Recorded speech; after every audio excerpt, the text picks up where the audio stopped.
from my side. My wife is not here, so I can say we have. You start with love. When you love somebody, you marry them. But as years go by, you have to have respect for one another. Right. We both Holocaust survivors. And the last time where we had a roof on a normal life and a roof on our head was the 1st of September in 1939. When we were married, we worked very hard, 6 days a week, sometimes 12 hours a day. And we wanted to give the children the opportunity to live a normal life. So after a few years, after 10 years, we made a lot of money. We were very successful in business. My wife was, a wonderful designer and bridal wear, right? And we were very successful. Sarah, is it true? Keep to the notes, Reg, keep to the notes. No, he has to. You want to be here till tomorrow morning? I'm used to it. So we made a lot of money and decided to buy a home, right? And I worked at that time. You bought the Herald, and the homes were for sale, and it gives you the price and where it is. I circle around, I circle around, and I was looking. So after days work looking, I came home, and my wife said, "So what you've seen?" I've seen nothing. What do you mean you see nothing? Nothing for us, because she came from Israel, and she told me she wants a home which is full of light, full of, God said in the third day, Vahi or, there will be light, and the light is for everybody, and she wants light. So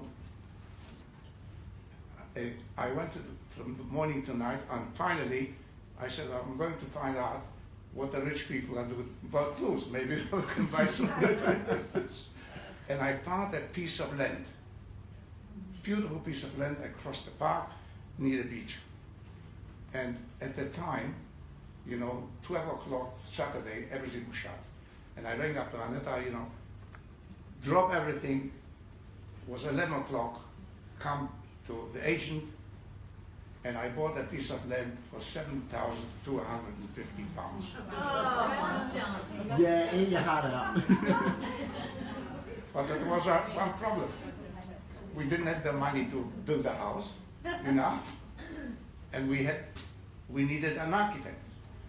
So I saw in the newspaper that a very, very prominent architect, Harry Zeidler, was building a beautiful home, office block, Australia Square, right? And I rang him up on Monday morning, and by miracle, I went to, I said, Mr. Zeidler, we bought a piece of land, and I would like you to have a look at it. I would like you to be our architect. So it was a second silence, and then he came and told me, "Are you crazy? I'm building a home from the Queen of Holland, the tallest building in Australia, and multi-million-dollar." So, but I told him, look, we are Jewish, we are Holocaust survivors. I didn't have a roof on for 20 years. Do me a favor and look at it. So he looked at it, and I rang him up on Monday morning in my appointment with him, and he said, it's a beautiful little piece of land, but I don't build cottages. I said, I don't want a cottage, I want a home. I want to give the children the normal life in the home. So I came to I came to his office with my wife, and he said, Mrs. Weinreich, do you know what you want? I said, I know exactly what I want.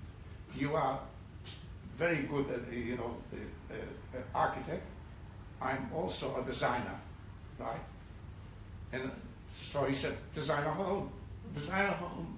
He pushed a piece of paper, and my wife designed the home with wands.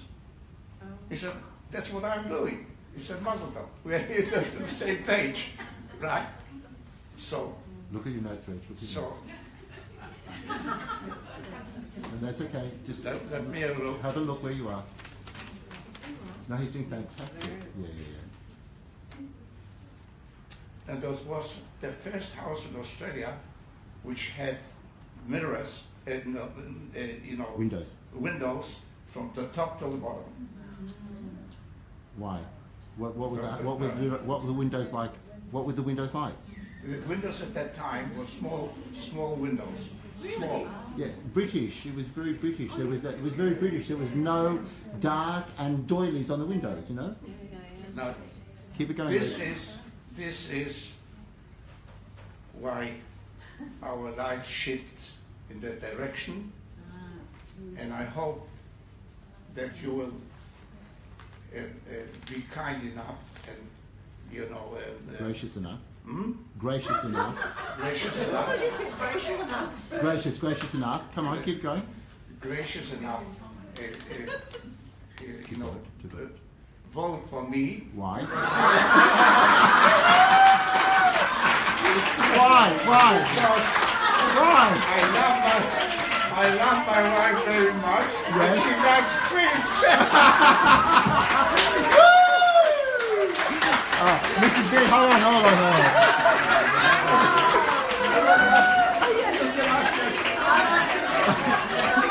That was beautiful. Oh my God. So tell me now, you have had an amazing life and journey, and we could all listen to your stories, I'm sure, around what's happened. What is the one thing that has helped you through your life? I'll tell you. One word. In Hebrew, it is called emunah. Believe. I believe I will survive every minute of the day. Was at the danger for 6 years. Yes. Freezing, hungry.